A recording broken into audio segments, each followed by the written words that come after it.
we don't want to own it politically. They own it right now. So the easiest thing would be to let it implode in 17, and believe me, we'd get pretty much whatever we wanted, but it would take a long time. We're going to be submitting, as soon as our secretary is approved, almost simultaneously, shortly thereafter, a plan. It'll be repeal and replace. It will be essentially simultaneously. Rand, that is the approach you're bringing to this, is it not? A simultaneous repeal and replacement? Absolutely, and it sounds just like the conversation I had with President-elect Trump a week or two ago. Or actually about a week ago, we talked about replacement and the fact that replacement ought to be there same day. And my staff and I have been working hard on this. And what we've done is pull together the consensus ideas. The liberal elite want to say, oh, Republicans have no replacement ideas. Completely untrue. We've got several dozen bills that most of us agree to.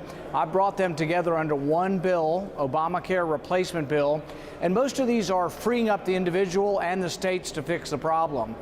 The problem with Obamacare is it made insurance too expensive, so young, healthy people didn't want to buy it, and as a consequence, insurance companies are losing money, going bankrupt, and then also charging people more and more every year.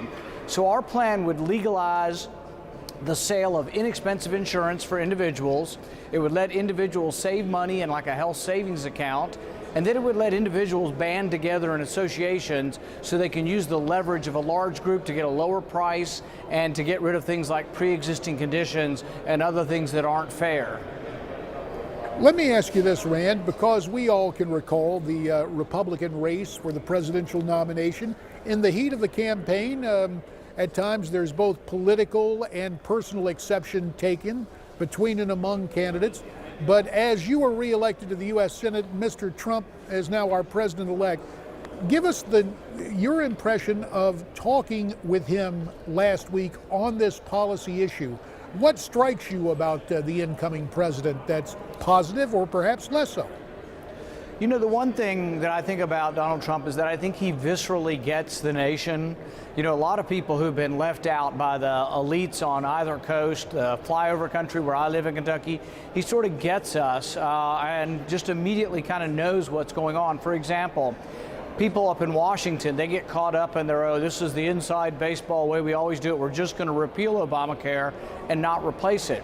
He instinctively gets that you have to replace it at the same time, that the American people want a replacement.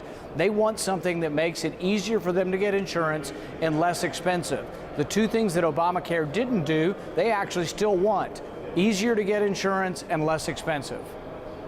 Let me ask you this. There is a third member of this equation to a certain degree, and that is, of course, a doctor from the House, Dr. Tom Price, seeking his confirmation as Health and Human Services Secretary.